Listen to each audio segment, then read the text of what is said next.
sur, bien sûr, le sujet de la Teshuvah. D'accord? Ce sujet-là qui nous concerne maintenant, en ce moment, puisqu'on se dirige vers le jour de Yom Kippour, d'accord? Et ce jour-là, le jour de Yom Kippour, c'est un Yom de Teshuvah, mais c'est pas un Yom de Teshuvah, c'est-à-dire, ça a toujours été comme ça, mais c'est-à-dire dans notre esprit, qui évidemment passe d'un esprit de Katan à un esprit de Gadol, progressivement, c'est-à-dire, eh bien, hein, au départ c'était la Teshuvah, c'est-à-dire comme on dit aux enfants, voilà, faut demander pardon à Hachem, tu as fait une bêtise, tu demandes pardon, tu dis à Hachem qui te pardonne, etc. Et après, quand on grandit, on comprend que quoi, hein, que ce jour-là, hein, la Teshuvah n'est que, on va dire, le résultat, c'est ce qui se manifeste au travers de ce qu'on appelle Matan Torah, c'est-à-dire toute la question qui se cache derrière Yom Kippour, c'est Matan Torah, c'est le don de la Torah. C'est-à-dire que quoi, que les bénis Israël au jour de Yom Kippour, ils sont arrivés à cette dimension de Teshuvah, du fait que quoi, qu'ils ont reçu la Torah, ouais, et donc évidemment que quoi, que le concept, c'est-à-dire le concept de Teshuvah sans Kabbalat Torah, sans recevoir la Torah, n'existe pas. Ouais, c'est un concept qui n'existe pas, qui est complètement étranger à la Torah. C'est-à-dire cette idée-là de s'imaginer que quoi, que tu fais Teshuvah alors que tu n'as pas été Mekabel Torah, ça veut rien dire. Ouais. Ça veut rien dire, ça commence même pas. C'est-à-dire ça n'a pas de sens. Recevoir la Torah, c'est ça la Teshuvah. Donc c'est ça que Hachem, comme on a vu que la Teshuvah nous avait été accordée, elle nous avait été validée, c'est-à-dire Hachem il a agréé notre Teshuvah, c'est du fait que Hachem nous a donné la Torah. Ouais. Donc la grande préoccupation de ce jour de Teshuvah, c'est de pouvoir recevoir la Torah, c'est de, à nouveau, pouvoir recevoir la parole d'Hachem.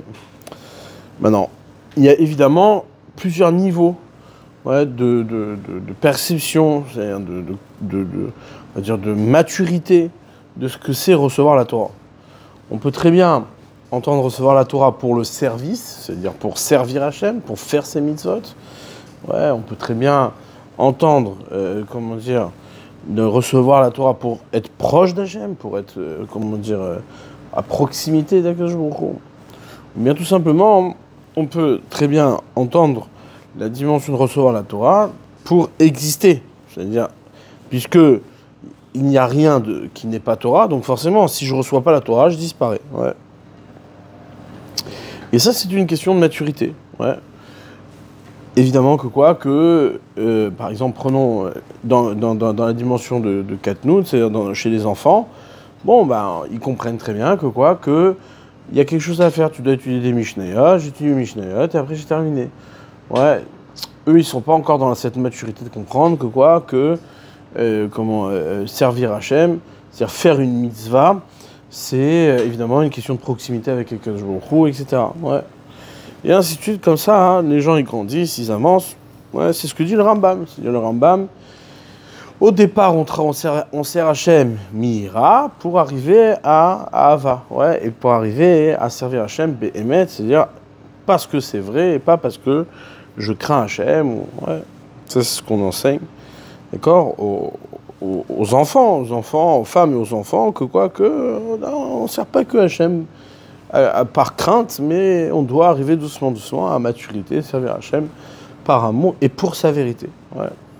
Ok. Maintenant, on a vu dans la paracha de Vayeler, d'accord, Moshe Rabbeinu nous révèle, c'est-à-dire dans sa madriga, cette dimension dans laquelle il vivait lui, à quel niveau il était. Cette dimension-là, il nous l'a révélé sous la forme de lo ural od la tzed velavo, je ne vais pas pouvoir encore sortir et revenir, ça veut dire, ouais, je ne vais pas pouvoir de nouveau sortir vers la parole d'Hachem pour revenir la saisir, l'accepter, l'appréhender, l'appliquer. Ouais. Cette fois-ci, je sors, mais je ne reviens pas. D'accord ? On va essayer de détailler un peu plus en profondeur cette dimension-là. Mais avant ça,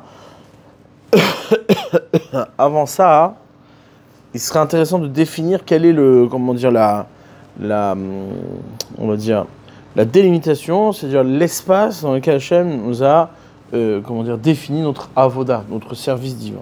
Ouais. Quand Akadosh Baruch Hu, il a créé le monde, ouais, c'est marqué Bereshit, bara Elokim et Hashamayim ve'et haaretz. D'accord? Akadosh Baruch Hu, il a créé le ciel et la terre.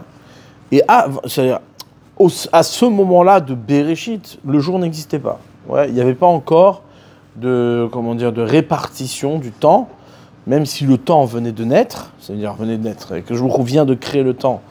Ouais, Bereshit, bara Elokim et Hashamayim ve'et haaretz. Mais il n'y avait pas encore de délimitation de journée. Ce temps-là n'était pas, comment dire, encadré. D'accord? C'était un temps indéfini. Et le premier jour, Akadosh Baruch Hu, il a défini ce temps-là. Ouais. Comment? Par sa première création. Au départ, ouais, etc. Donc, comment dire, le monde était un peu, comment dire, tout mélangé, tout en désordre. Et Hachem manifeste sa, comment dire, sa première création, ouais, qui si on peut dire, Vayomer Elokim Yehi Or.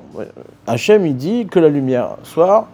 Ouais, cette première, comment dire, création est évidemment pas la première, puisque, ouais, comme il fait remarquer Rashi, il y a eu plein d'autres choses avant, qui n'ont pas encore été. Mais c'est cette première création qui va s'inscrire dans une avoda, c'est-à-dire qui va s'inscrire dans une délimitation de temps. Ouais. Ce qui est marqué tout de suite après, Vayomer Elokim Yehi Or Vayi Or. Hachem, il dit que la lumière soit, la lumière fut. Donc, qu'est-ce qu'il a fait? Vayar Elokim et Taor Kitov, il a vu que la lumière était bonne. Vayevda Elokim et Naor Ve'anachocher. Il a séparé la lumière de l'obscurité. Il crée Elokim la Orium. C'est-à-dire cette création-là s'inscrit dans un jour, dans une délimitation de temps. Ouais, et c'est d'ailleurs par le biais de cette création qu'on va pouvoir avoir comment dire, une structure du temps et donc une structure de Avoda, du service divin. D'accord? C'est-à-dire, Hachem va pouvoir diviser le temps en journée. Ouais, en journée. Donc c'est ce qu'il dit ici.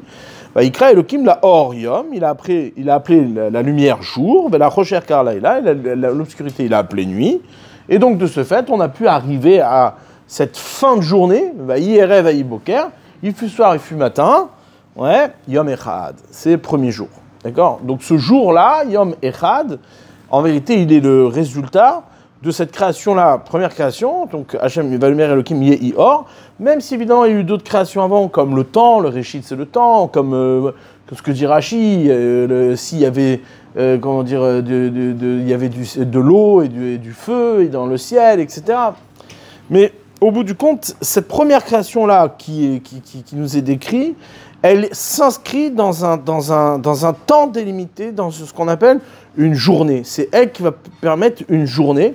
Ouais, et ça, c'est nouveau. C'est-à-dire que que les actions, à partir de maintenant, ouais, les actions que qu'on va faire, eh ben, il les inscrit dans une journée, il les inscrit dans un yom. Ouais, d'ailleurs, cette journée-là, elle est divisée en jour et nuit.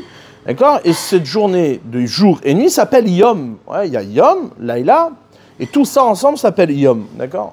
Et c'est ce qui va permettre qu'après, on a une deuxième journée, une troisième journée, ainsi de suite, jusqu'au 7e jour de la création, où il y a le Shabbat. C'est pour ça que nos sages nous disent que Hachem, il a créé, non pas en 6 jours, mais il a créé 6 jours. Ouais, c'est-à-dire, la création, c'est 6 jours. C'est-à-dire que on entend d'ici que le jour, le yom, c'est quoi? Quelle est la définition d'un yom? C'est, en vérité, ni plus ni moins, qu'une melacha shlema, c'est-à-dire un travail entier, un travail complet. Ouais. S'il n'y avait pas eu cette délimitation-là, tous les travaux auraient été incomplets, seraient restés incomplets. Une journée, c'est quoi? Quelle est la nature d'un jour? La nature d'un jour, c'est une avoda shlema, c'est-à-dire une melacha shlema, un travail entier, un travail complet. Chaque jour qui nous est donné, c'est un jour où je dois avoir commencé et terminé quelque chose. D'accord? C'est-à-dire, comme ça que il nous a donné, il a défini notre avoda, il a défini notre travail. Le nombre de jours qu'on a, c'est le nombre de choses qu'on a à faire. Ouais. Chaque jour, j'ai quelque chose à faire. J'ai une melacha à être machnim, j'ai une melacha à compléter, j'ai un travail à faire. Et cette melacha-là, elle est définie par un jour et comment dire, par une journée entière. D'accord? Donc en vérité, Akadosh Baruch Hu a choisi. Ouais, il a choisi, c'est comme ça qu'il a choisi de créer le monde. Il a choisi de révéler, ouais, de se révéler, c'est-à-dire de révéler son existence au travers comment dire, de journées. Ouais, de journées, c'est-à-dire par la avoda que tu vas faire, par le travail que tu vas faire, tu vas révéler la présence divine. Ouais, tu vas révéler cette présence.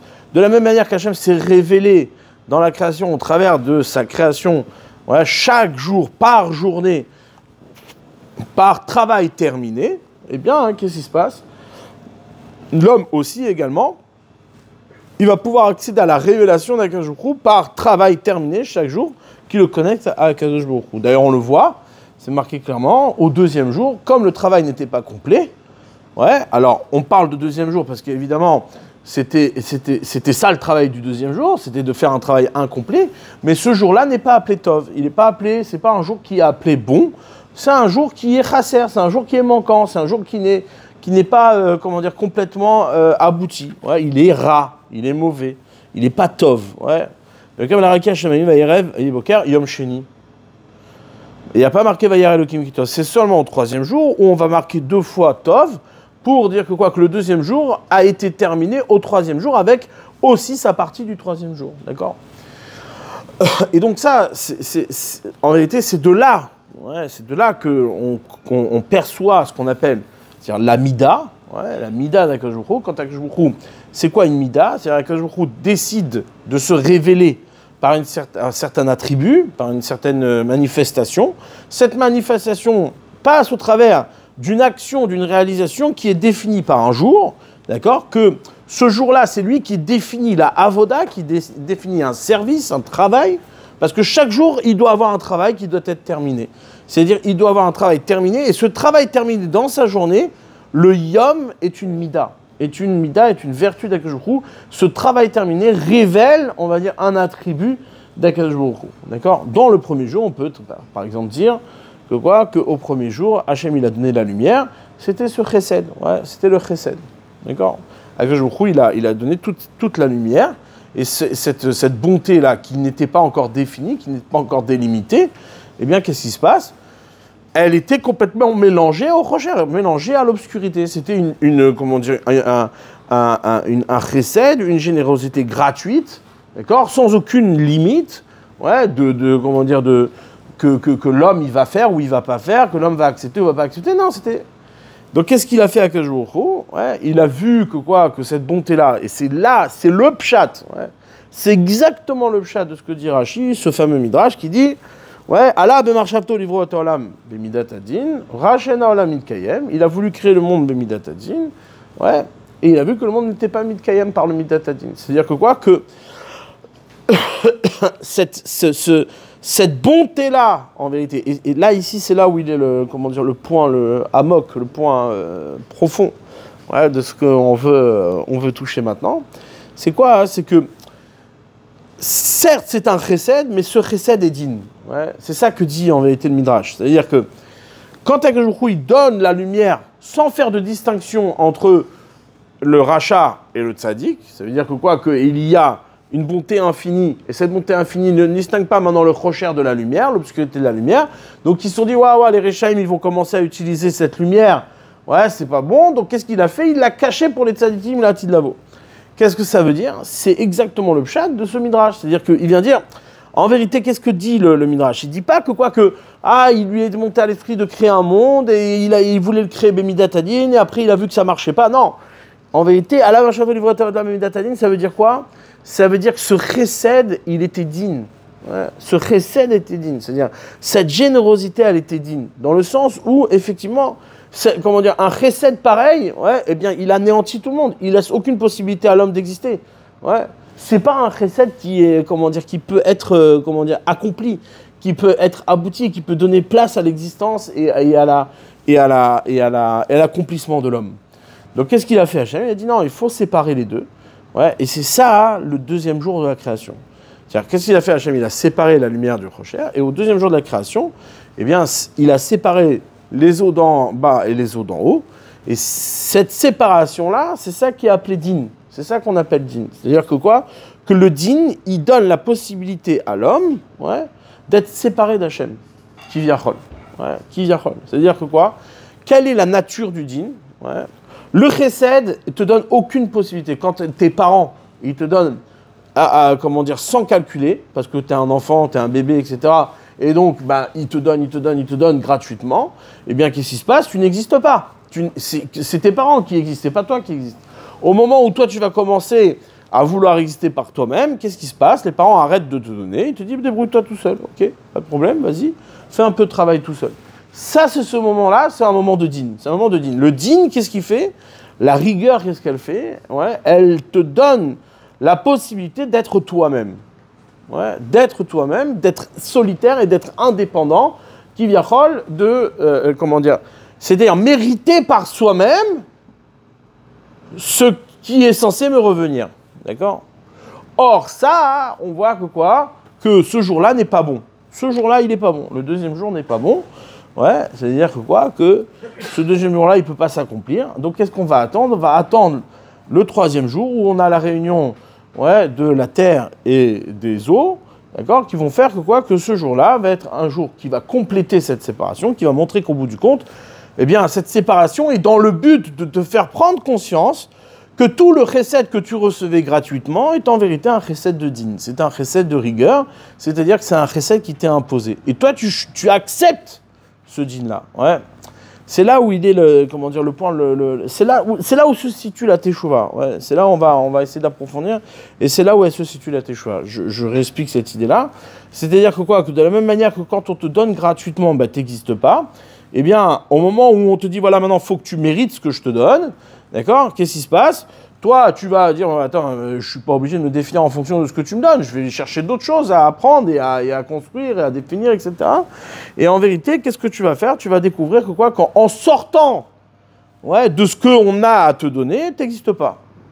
Tout ce que tu vas chercher à vouloir produire par toi-même, qui ne procède pas de la générosité du Créateur, ou de la générosité de tes parents, ou la générosité de celui qui t'a fait, eh bien, qu'est-ce qui se passe? Bah, en vérité, c'est plus du tout...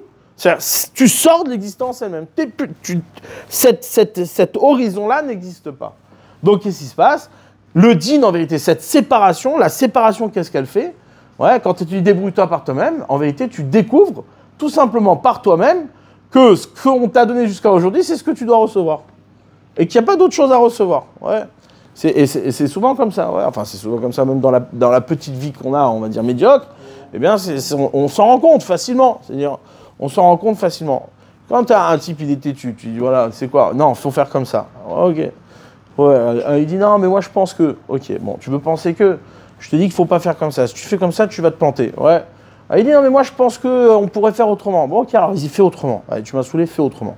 Le mec, il arrive, il s'est planté, et il dit bon, bah, t'avais raison, je suis désolé. Mais oui, mais c'est pas. C'est-à-dire, le type qui lui a dit au départ, il ne faut pas faire comme ça, c'est pas que lui, maintenant, il veut pas que tu fasses autrement. C'est qu'il sait que faire autrement, c'est pas possible. C'est-à-dire, il le sait déjà que c'est pas possible. Toi, tu viens de dire non, mais moi, je pense qu'on peut faire autrement. Alors, fais autrement. Tu veux quoi? Fais autrement, vas-y, fais autrement. On va voir. Et là, il va revenir, il va se planter, machin, et puis après, il va comprendre que quoi? Que le chesed qui lui avait donné, ce don qui lui avait été fait, c'était un din. C'est un din dans le sens où c'est ce qui le fait exister, c'est ce qui crée son autonomie. C'est-à-dire, il y a une possibilité d'autonomie que sous la condition de l'acceptation d'un chesed qui, de toute façon, c'est-à-dire, ne se produit pas à partir de moi, mais se produit dans le don qu'on me fait. C'est-à-dire, ça, c'est le point fondamental. Et c'est ça la teshuva. La teshuva, c'est que ça. Faire teshuva, ce n'est pas, encore une fois, on l'a dit plusieurs fois, mais ici, ça prend tout son sens, c'est pas demander pardon de quelque chose que j'ai fait, c'est réaliser que quoi, qu'en vérité, à m'écarter, j'ai pas bougé. C'est ça que ça veut dire, teshuva. C'est-à-dire, à vouloir m'écarter, ben, je me rends compte que j'ai pas bougé, j'ai pas changé de place, je suis toujours à la même place. C'est ce qui fait que quoi, que là, ici, tu prends conscience que l'acte que tu as fait, en vérité, n'a aucune valeur parce que tu n'as pas bougé. Tu reviens exactement à la même place du départ, c'est quoi? Tu es sous l'autorité d'Akadosh Baruch Hu. Donc en vérité, c'est là où tu découvres que le chesed, c'est le din, et que le din, il est là que pour prendre conscience du chesed qu'on te fait. Tant que tu es collé à tes parents qui te donnent gratuitement, eh bien, qu'est-ce qui se passe? Bah, tu ne peux pas te rendre compte de la générosité qu'on te fait. Bah, pour toi, c'est normal, c'est logique. Le jour où tu vas devoir exister par toi-même, qu'est-ce qui va se passer? Eh bien, tu vas prendre conscience que quoi? Que tu vas vouloir faire tu vas faire ta propre expérience, tu vas faire autrement, mais en vérité, tu vas découvrir que tu peux pas faire autrement. Donc en vérité, tu prends conscience, et c'est seulement de cette manière-là que tu peux prendre conscience que ce qu'on t'a donné jusqu'à aujourd'hui, c'était du chesed. Sans ça, tu peux pas t'en rendre compte. Pourquoi? Parce que tu ne l'apprécies pas comme chesed et tu ne l'apprécies pas comme créature indépendante. Ouais. On peut même aller plus loin, un peu plus en profondeur. C'est quoi? C'est que le din te fait découvrir que tu n'as pas d'existence autonome. C'est ça le din. Ra'ashena olam mitkaem. Il a vu que le monde ne pouvait pas exister. Ça veut dire quoi? C'est pas que maintenant il va dire il peut pas exister, mince, il faut que je change les données. Non, il va pas changer cette nature-là. Dans le din, aucune créature ne peut exister. Mais ce constat-là de ne pas exister, c'est lui qui révèle pleinement que ton existence dépend de ce qu'on te donne. Et non pas de ce que tu es capable de produire. D'accord? Quand tu arrives à cette conscience-là que tu ne peux pas exister par toi-même, c'est-à-dire, c'est ça le din, Ra'a she'ena olam mitkayem, il a vu que le monde ne pouvait pas exister. L'homme, dans sa vie, il doit voir que son monde ne peut pas exister. Le jour où il voit ça, hop, tout de suite, il comprend qu'il n'existe que par chesed, qu'il n'existe que par générosité. Et donc, il est forcément connecté à Akadosh Baruch Hu. D'accord? Maintenant, ça, c'est ce qu'on appelle la teshuva. Mais il y a une teshuva plus profonde encore. Ouais, c'est une teshuva parce que effectivement, tu découvres malgré toi que quoi, hein, que tu retournes à ce que Hachem il t'impose, c'est-à-dire son chesed. C'est pas un chesed que tu peux choisir ou pas, c'est un chesed que c'est malgré toi, c'est comme ça que tu existes. Ouais. Maintenant, ça, le din, si on s'arrête au din, au chesed et au din, en vérité, Ra'ashena olam mitkayem, ok, c'est très bien. Pourquoi on ne s'arrêterait pas là? Cette histoire de rachamim, cette histoire de miséricorde, en vérité, au fond, elle n'a d'intérêt que pour celui qui n'a pas pris conscience que le din, en vérité, c'est le constat qu'on ne peut pas exister par soi-même, d'accord? Alors, ça devrait s'arrêter là. Pourquoi j'ai besoin d'aller au rachamim? Ouais. En vérité, tant qu'on n'est pas allé à rachamim, alors on ne peut pas être dans l'apprentissage. J'explique.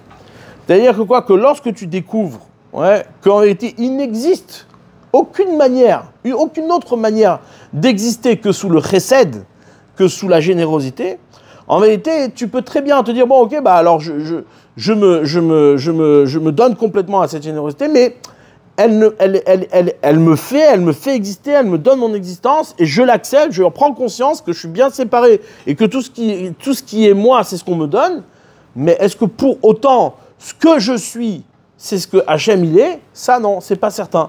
C'est pas encore c'est pas encore une Torah, c'est pas encore un gilouï de Torah. Pourquoi? Parce qu'on est encore dans une forme de séparation. Même si j'accepte pleinement que je ne peux pas exister par moi-même, malgré tout, je l'accepte en tant que corps séparé d'eux. Ouais.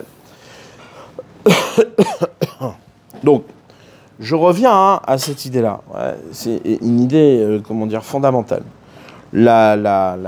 Quand Moshe Rabbeinu, par exemple, dit Lo uchal od latzet velavo, en vérité, comme on l'a vu, il y a la Gemara, elle ramène que quoi? Que si les bénis Israël n'avaient pas fauté, le don de la Torah aurait été les 5 livres plus Yehoshua. Il n'y aurait pas eu d'autres livres. Ouais, ça veut dire quoi? Ça veut dire qu'en vérité, ça aurait été quoi? Ça aurait été la Torah, la parole de Torah, plus sa réception. C'est quoi Yehoshua? Yehoshua, pourquoi, nous dit la Gemara? Pour l'amour d'Israël. Ouais, pour l'amour d'Israël, pour montrer qu'Israël c'est Chaviv. C'est quoi Israël? Israël, c'est la réception de la Torah. C'est là où s'applique la Torah. D'accord? Le Eret Israël, c'est le makom où s'applique la Torah. Donc du coup, en vérité, qu'est-ce qu'on aurait eu? On aurait eu que deux choses. On aurait eu, d'un côté, la Torah, le chesed d'Hachem, et de l'autre côté, le din, c'est-à-dire cette réception de la Torah en terre d'Israël. Ouais. Ça aurait été Moshe Rabbeinu et Yehoshua. Seulement maintenant qu'ils ont fauté, alors Akadosh Baruch Hu, il a donné tout le reste, c'est-à-dire il a révélé ce qu'on appelle Torah chez BLP, la Torah orale. Et cette Torah orale-là, elle, comme c'est marqué, elle calme toute la colère d'Hachem. C'est-à-dire cette colère-là qui s'est exprimée au moment de la faute des bénis Israël, eh bien, par l'étude de la Torah orale, l'homme, qu'est-ce qu'il fait? Il redécouvre combien, en vérité, il ne peut exister que sous le chesed d'Hachem. Par le biais d'étude de la Torah, il se confronte, c'est pour ça qu'on dit que l'étude de la Torah chez Béalpé, elle casse les midot, c'est elle qui travaille les midot, parce qu'effectivement, dans cette confrontation à la chokhma de la Torah, orale, eh bien, il y a une confrontation avec ce que je suis et ce que j'aimerais être. Et donc, du coup, qu'est-ce qui se passe? Eh bien, au fur et à mesure, je tricote pour arriver à, comment dire, à ressentir profondément que quoi? Que, bah, il n'y a que la Torah écrite. Il n'y en a pas d'autre. Ouais. C'est un retour à la Torah de Chesed dans une réception qui serait une réception, de toute façon, Bidin. Maintenant, ce qui est intéressant ici, c'est de voir que quoi? Hein, qu'il y a une association entre ce qu'on appelle les midot et pour nous, c'est quoi une mida? C'est un peu abstrait une mida. C'est-à-dire quand on dit que quelque chose s'est révélé par 7 midot, donc 7 jours de la création, en vérité, ça reste abstrait. Mais quand on nous dit que quoi qu'Hachem s'est révélé par 7 jours, c'est-à-dire là, ça devient un peu plus proche de nous, dans le sens où les 7 jours reflètent pleinement l'idée que quoi? Qu'il y a une avoda, il y a un travail à faire, et en vérité, dans ce qui est le compte des 7 jours, eh bien, on a un parcours de travail à faire qui nous connecte à la volonté d'Akadosh Baruch Hu.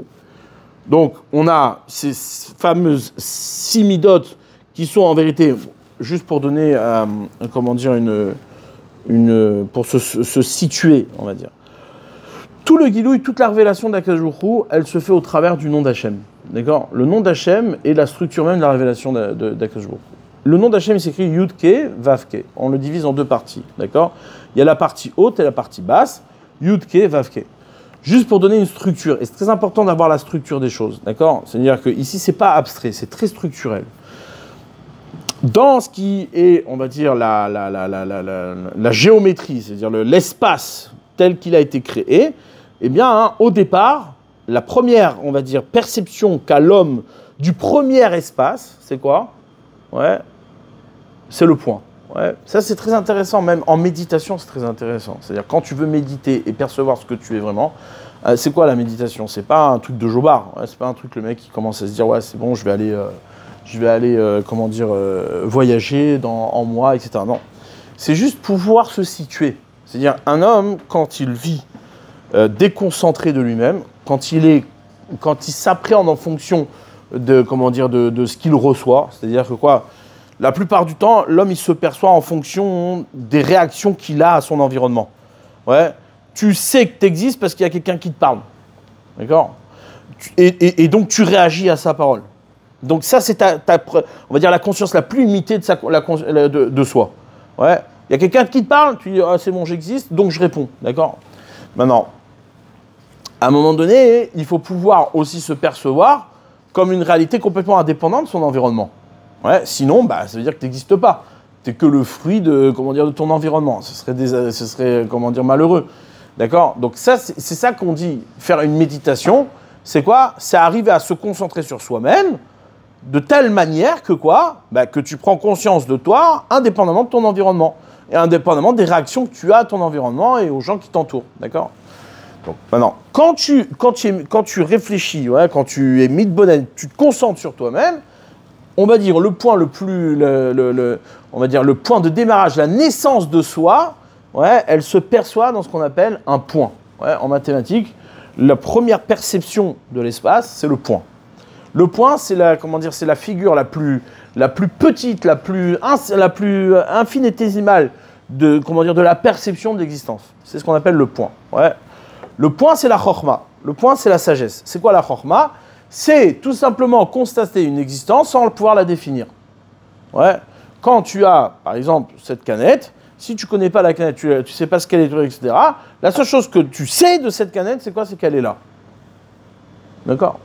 Donc, la première perception de soi, c'est percevoir que je suis là. Pour pouvoir arriver à cette dimension-là, pour pouvoir arriver à cette conscience-là, ça demande un travail énorme. Parce qu'en vérité, tu n'as de conscience que tu es présent que parce qu'on est en train de te piquer.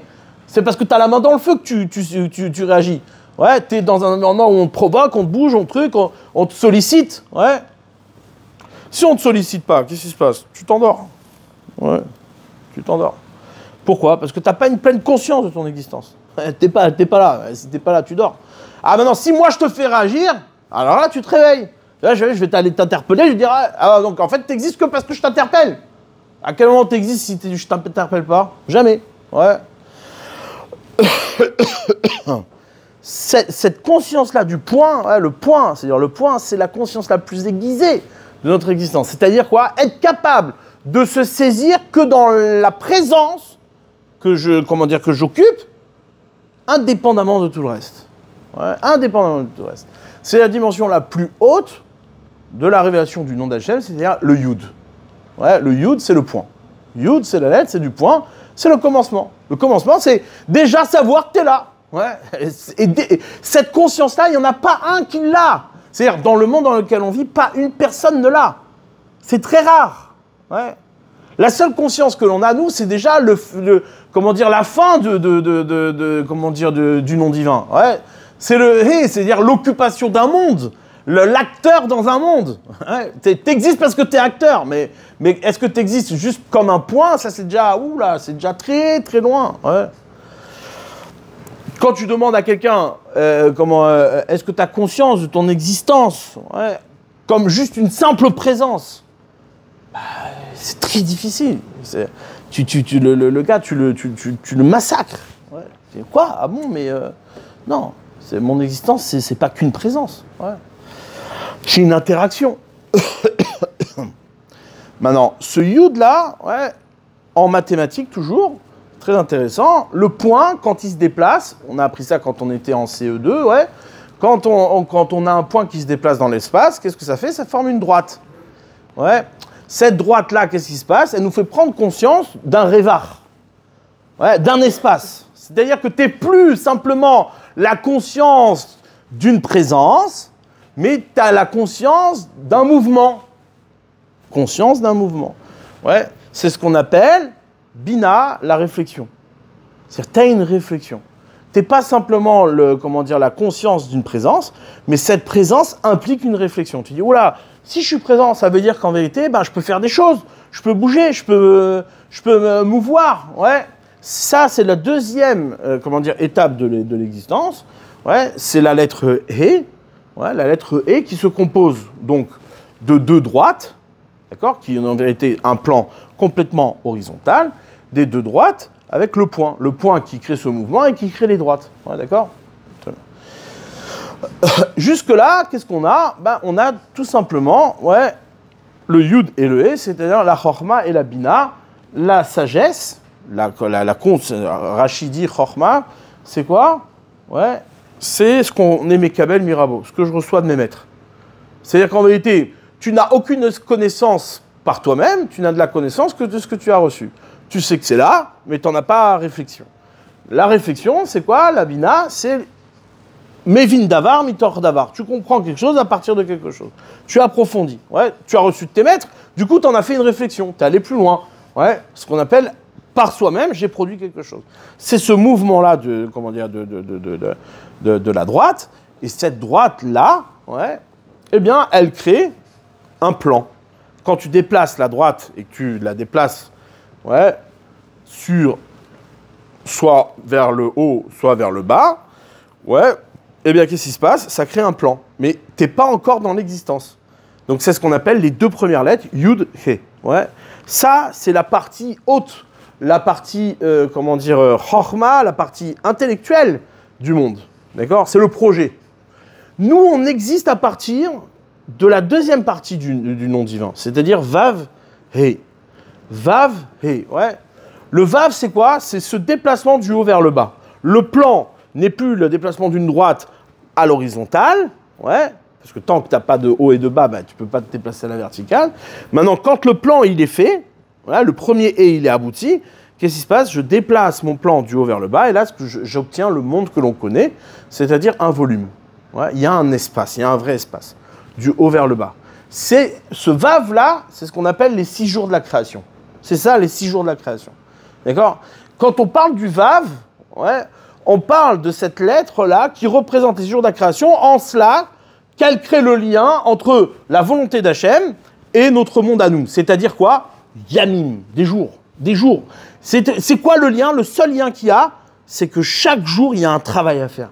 Chaque jour, il y a une délimitation qui montre que cet espace-là, il t'a été donné pour créer une connexion, pour aboutir quelque chose. Ouais, il y a une shlemout possible, il y a un aboutissement possible, d'accord?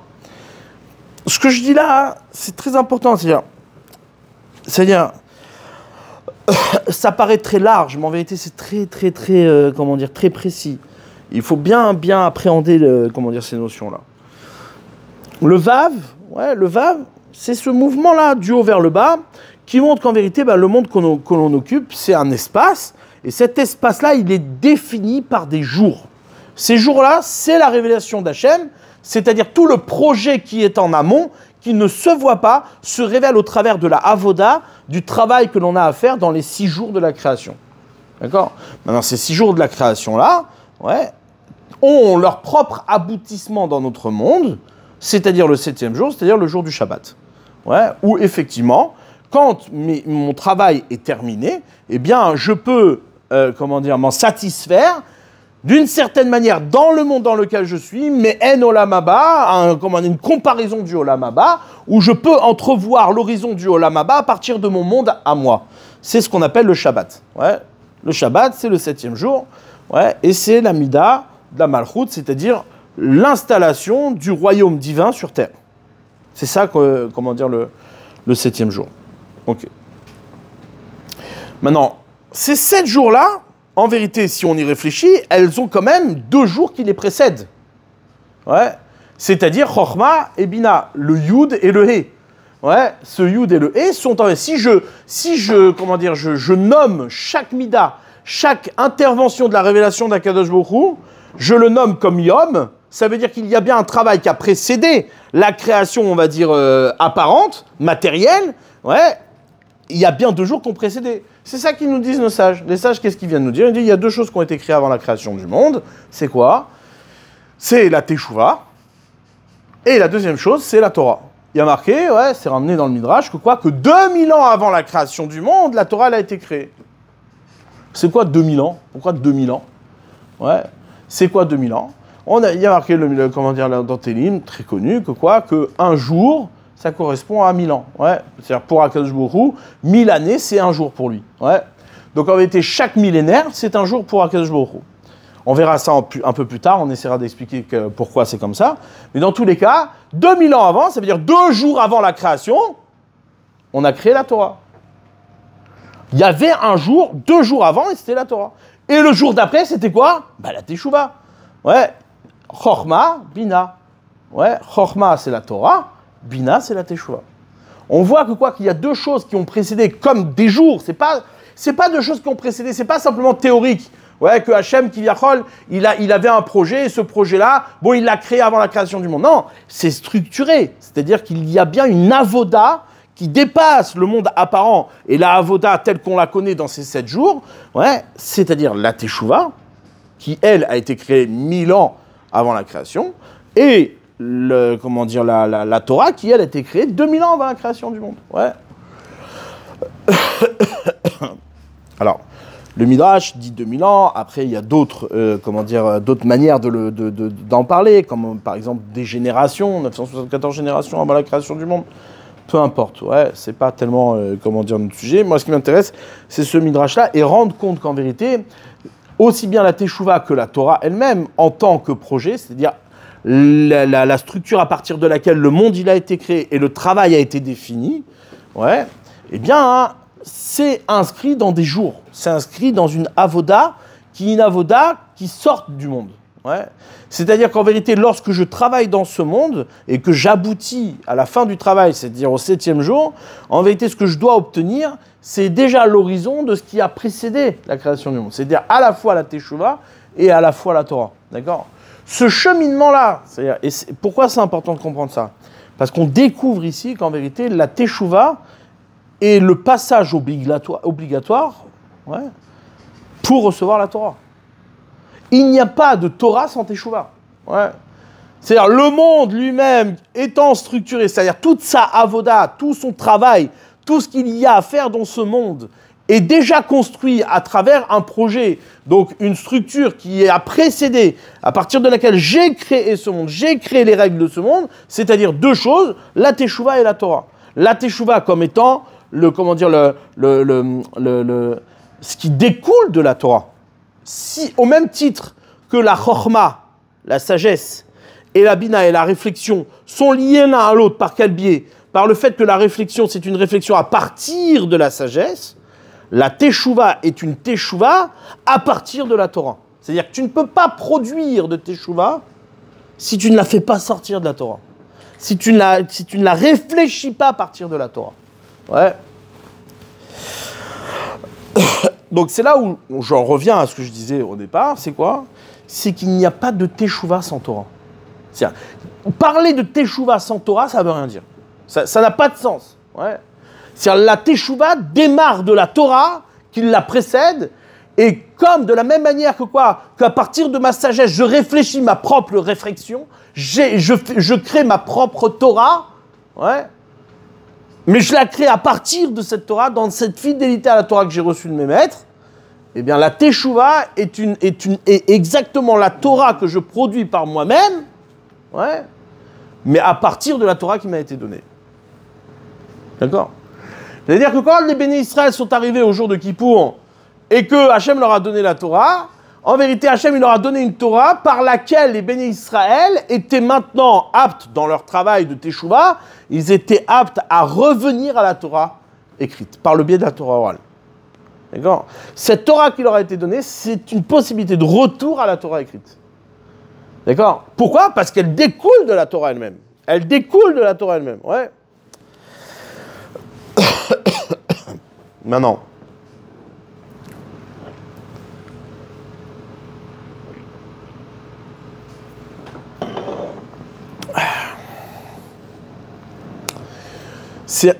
on avait commencé à parler de ça un petit peu. C'est ce que dit en vérité Moshe Rabbeinu quand il dit que quoi, que lo uchal od latzet velavo, c'est-à-dire ce mouvement-là de rentrer, de sortir ou de sortir et de revenir, ouais. Ben en vérité, c'est exactement ce mouvement-là. C'est-à-dire que quoi, que tu peux sortir et être dans le chesed d'Hachem, mais revenir, c'est être dans le din, tout en voulant, à partir de ce din, reconnaître ce chesed. C'est revenir au chesed.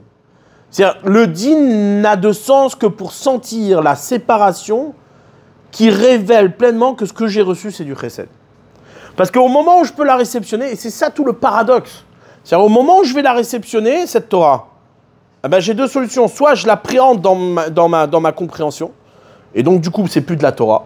Ouais, parce que si je l'appréhende dans ma compréhension, elle se délimite à ce que je comprends, à ce que je vais en faire. Du coup, c'est plus une parole d'Hachem, c'est une parole de toi. Ouais.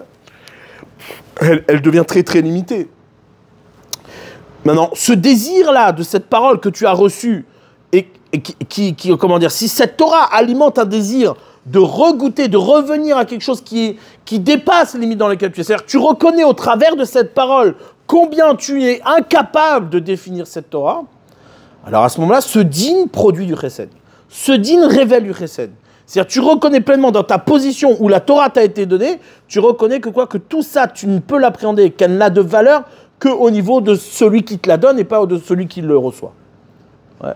C'est ce qui garantit, la qualité de la Torah. C'est ce qui garantit l'authenticité de la Torah. Et encore une fois, c'est pas une question de chokhma, c'est pas une question de sagesse, c'est une question de positionnement. Si tu te positionnes ou quand cette parole de Torah qui te traverse, ouais, eh bien tu la saisis non pas dans ta compréhension et de ce que tu vas en faire, mais tu la saisis comme étant une révélation de quelque chose que tu as envie de rejoindre, mais qui est au-delà de toi, eh bien là, à ce moment-là, le chesed continue, la bonté continue. Et c'est la garantie que ce que tu as compris sera vrai. Sinon, si tu t'enfermes dans ta compréhension, bah, toute ta Torah sera fausse. Elle pourra pas continuer. Ouais. Maintenant, une fois qu'on a compris ça, c'est-à-dire l'objet de la teshuva, c'est quoi? C'est de garantir une authenticité de ta Torah. C'est de garantir la provenance de ta Torah. Ouais, c'est ça la teshuva. Donc du coup, en vérité, la teshuva n'est plus l'objet de la réparation d'une faute, ouais, mais au contraire, elle est l'objet de la garantie de ne pas fauter. Pourquoi? Parce qu'à ce moment-là, étant donné que la teshuva pour toi, c'est la garantie de la provenance, ouais, de ta Torah, du coup, bah, tu ne peux plus t'en décoller, tu ne peux plus t'en défaire. La faute n'existe que dans justement cette séparation à l'origine de ta Torah, d'accord, où la teshuva n'a pas opéré son retour. Elle ne l'a pas opéré. En vérité, la faute est une teshuva manquée. Et non pas l'inverse. Ouais. Non pas l'inverse. Jamais le fauteur est celui qui, qui doit faire teshuva. Le fauteur est celui qui a manqué la teshuva. Donc il fait teshuva parce qu'il l'a manqué. Il doit aller la récupérer, il doit aller la rechercher. Ouais. Il a manqué cette teshuva. Alors bien sûr, il va l'appréhender dans un niveau qui est moindre, mais c'est une teshuva manquée. Ouais. Maintenant, juste, j'avais un truc en tête que je voulais dire. Hein.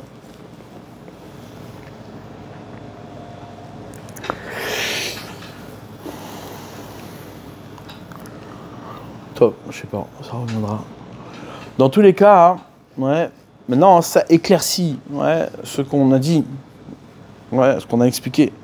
Que Moshe Rabbeinu, alors, Allah, c'est-à-dire il va vers le monde qui lui est destiné, il va vers son monde qui lui est destiné. Évidemment que rentrer en Eretz Israël, ça aurait été l'aboutissement de cette Torah qui se reçoit dans le corps de la réception et qui reconnaît pleinement la nécessité d'une teshuva. C'est pour ça que Eretz Israël est lié à la teshuva. Eretz Israël est lié à la teshuva, non pas comme ces gens-là là, qui comprennent rien, qui t'expliquent que qu'en vérité il n'y a de teshuva qu'au travers de l'Eretz Israël, ce qui est complètement faux. C'est l'inverse, c'est-à-dire qu'Eretz Israël c'est la manifestation de la teshuva. C'est la manifestation de la teshuva. La manifestation de la teshuva, comme ce constat-là, qu'il y a bien réception, mais il y a réception non pas dans un contenu défini, mais dans un contenu qui rend compte de l'horizon et de la provenance de cette Torah. La provenance du peuple juif. Maintenant, on voit, bon, on va être obligé de faire ça en plusieurs séances. Maintenant, juste pour bien avoir la structure dans la tête. On a, c'est 7 jours, c'est bien, c'est important d'avoir bien la structure. T'as les 7 jours de la création, ces 7 jours, encore une fois, c'est des midot. C'est-à-dire, c'est la révélation, on va dire, c'est des relais par lesquels Hachem se révèle. Ces relais-là sont une avoda. C'est-à-dire que chaque jour est bien défini, dans lequel tu vas travailler, dans lequel tu vas accomplir quelque chose. Cet accomplissement-là, c'est l'application de la volonté d'Akadosh Baruch Hu, qui à la fois n'est pas simplement un ordre divin que Hachem te dit tu fais et c'est ton problème, c'est pas le mien. Non, cet accomplissement-là est en vérité la révélation même d'Akadosh Baruch Hu. D'accord ? Ce qu'on appelle une mida. C'est ça qu'on appelle une mida. Maintenant, ces midotes-là sont gérées par 2 midotes qui précèdent, qui sont en vérité Chochma ou Bina, peu importe, tu appelles ça comme tu veux, mais en tout cas, pour nous, c'est Torah et Tchouva. Torah et Tchouva. La Torah et la Tchouva sont en vérité, l'élément qui structure toute notre avoda, tout notre travail. S'il n'y a pas ça, il n'y a aucun travail possible. C'est-à-dire, le travail n'existe pas. Et s'il n'y a pas de Tchouva, il n'y a pas d'accès à la Torah non plus. D'accord ? Ce qui, elle, est en amont. Maintenant,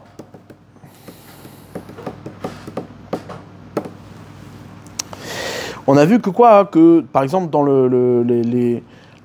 les 3 parties du shofar, dans les 3 parties du shofar, ces 3 parties-là, on les revoit également dans plusieurs endroits. Et ces 3 parties du shofar-là, qui sont en vérité, Malchuyot, Zichronot, Shfarot, en vérité, ces 3 parties du shofar-là reflètent tout à fait ce qu'on vient de dire. C'est-à-dire qu'il y a 3 dimensions, 3 dimensions de cette avoda. Dans un premier temps, on a ce qu'on appelle Malchuyot, c'est-à-dire le travail, le service divin. Malchuyot, c'est ces 7 jours dans la dimension de l'avoda de service d'Akadosh Baruch Hu au travers des jours qui nous sont donnés. Maintenant, si je suis encore dans une appréhension de ce que Hachem me donne, ou du travail que j'ai à faire, dans une délimitation matérielle, eh bien du coup, je ne peux pas entendre le chesed d'Hachem. C'est-à-dire, le chesed qui, lui, est infini. Il n'y a pas de limite à ce que Hachem me donne. Il n'y a pas de limite à la Torah que je réceptionne. Donc, on est dans une contradiction. On est dans une problématique. Comment je peux recevoir la parole d'Hachem tout en ne la dénaturant pas dans ma réception et dans mes limites dans lesquelles je la pose. Ça, c'est une question très forte. Réponse, que si tu la réceptionnes Bédine. Bédine, Et là, à ce moment-là, elle se révèle comme un chesed. Cette dimension-là, ouais, elle est marquée par un personnage qui s'appelle Yitzhak. Yitzhak, qui est connu comme étant le personnage du Din, ouais, du Din, la rigueur. Abraham était le Chesed et Yitzhak était le Din. Comme c'est marqué, Titen Emet Liakov, Chesed la Abraham, ouais, Chesed à Abraham. Le Din, c'est Yitzhak. Maintenant, Yitzhak, lui, c'est marqué quelque chose de paradoxal par rapport au personnage de Yitzhak. C'est marqué que quoi, que au moment où il était chez Avimelech, ouais, Hachem, il l'a béni. Il l'a béni.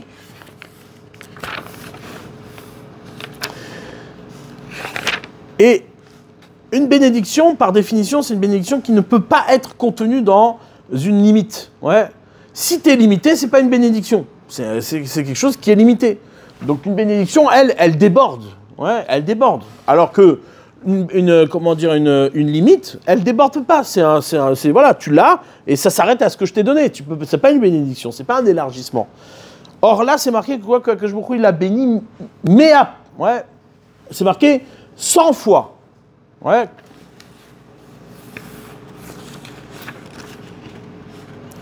Juste, je vous lis le verset.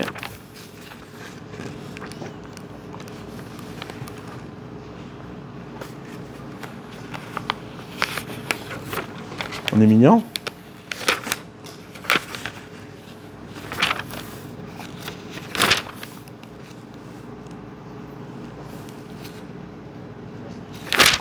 Donc là, c'est l'histoire de mariage.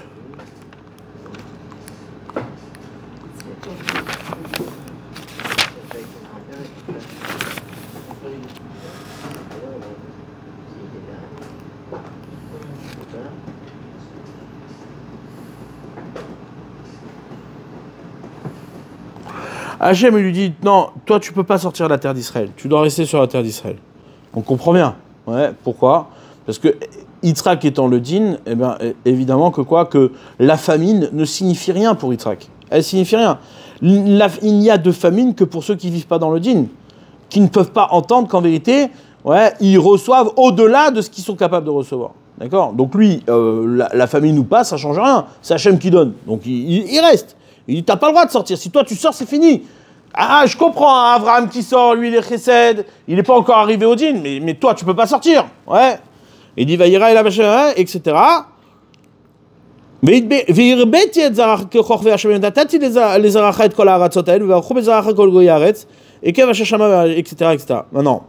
il y a marqué.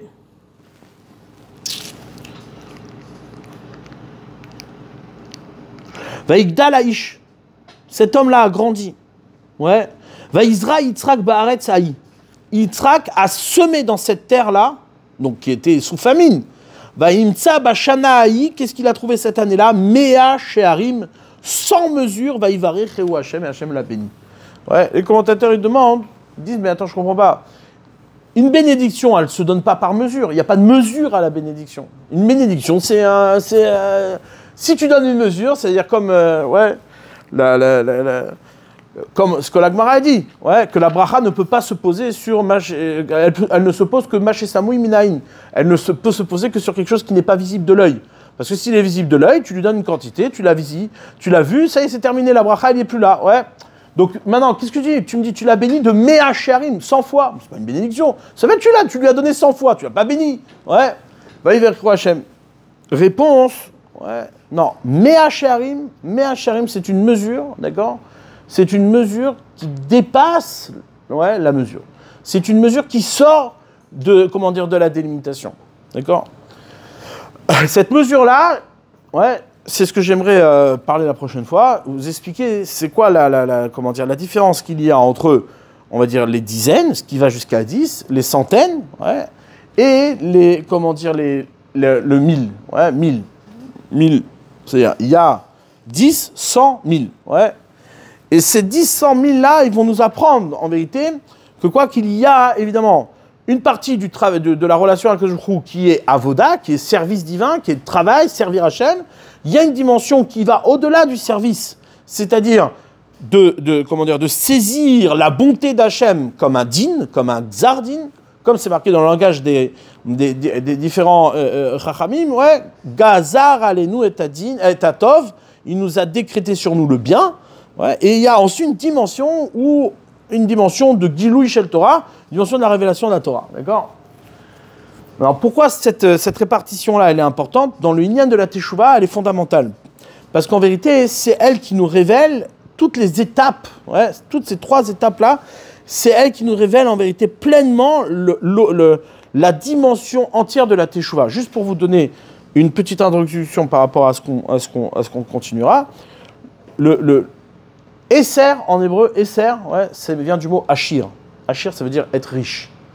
C'est-à-dire que tous les comptes que tu fais au travers du premier niveau de service divin, c'est un compte qui lorsqu'il est plein, il est entier, il arrive à la Hachirut, il arrive à la richesse. Tu te sens riche. C'est-à-dire, tu parles de possession, tu parles de valeur. Ouais.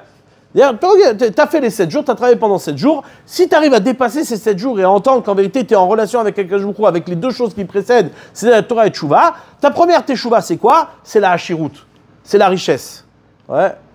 Alors tu as reçu d'Hachem, Hachem il te donne, tu te sens riche. Tu mesures ta relation avec Hachem dans tout ce que tu as, on va dire, refusé comme richesse et que tu as consacré comme richesse, ce que Hachem il te donne. Hachirut. Maintenant, il y a une deuxième dimension dans Méa, ouais, Méa, Esser, c'est 10. Méa, il y a, il y a dans le mot Méa quelque chose qui sort de la Hachirut. C'est-à-dire, tu n'es plus dans une mesure de richesse. Ouais. Comme c'est marqué, il y a marqué que quoi hein, que, on dit ça Shabbat. Dans notre première dimension, dans la relation avec Hakadosh Baruch Hu, la première relation, c'est En Aroch Lecha Hashem Elokeinu Ba'olam Hazeh. C'est-à-dire, on peut appréhender Hakadosh Baruch Hu, on peut connaître Hachem dans ce monde-là quand en lui sacrifiant toutes les valeurs qu'on peut donner aux choses. Ouais. Comme c'est marqué dans Shir HaShirim, ouais, c'est marqué Imiten ish kol on beto be'ahava boz yavozulo. Ouais. Même si un homme il me donnait toutes ses richesses du monde, devant l'amour d'Hachem, je le dénigrerai. J'en ai rien, tu me donnes de l'argent contre l'amour d'Hachem, ça me dit rien. Tout ce que tu as à me donner dans ce monde-là n'a aucune valeur par rapport à Hachem. Donc comment je connais Hachem? C'est en disant dans ce monde-là, il n'y a rien qu'à ta valeur. C'est-à-dire même les choses les plus grandes, les plus infinies, elles ne valent pas ce que tu vaux. Donc comme ça, je mets Hachem au-dessus des valeurs des choses. Bon, ça c'est une première considération. Mais il y a une deuxième considération, c'est marqué Ben Zulatecha. Ouais. Il n'y a pas autre que toi. C'est-à-dire que je n'appréhende plus Hakadosh Baruch Hu dans les valeurs des choses que je peux donner, je l'appréhende comme un Zulat, comme un autre. C'est-à-dire que quoi? Il n'y a pas d'autre que toi. C'est-à-dire toutes les relations que je peux avoir avec n'importe qui, avec n'importe quoi, dans ce qui va être la connaissance de soi, en vérité, je découvre que quoi qu'il n'y a pas d'autre que toi. Dans cette comparaison-là, il n'y a pas d'autre que toi. Cette dimension-là, c'est ce qu'on appelle Méa. Méa. Ouais, Méa, le sang, ouais, c'est très intéressant parce que, là, comment dire, dans toutes les langues, sang, ça a une origine de chiffre. Ouais, c'est un chiffre. C'est-à-dire, il n'y a aucune étymologie qui ramène à du sens. Ouais. Ouais, c'est un chiffre. 100, c'est un chiffre. Ouais, c'est 10 fois 10. Ouais. Maintenant, comment dire, en hébreu, Méa, ouais, Méa, c'est ramené. Par exemple, on voit dans la Gemara, on parle de Méa brachot. Ouais, qu'un homme, il doit dire chaque jour. Ou encore, c'est marqué que quoi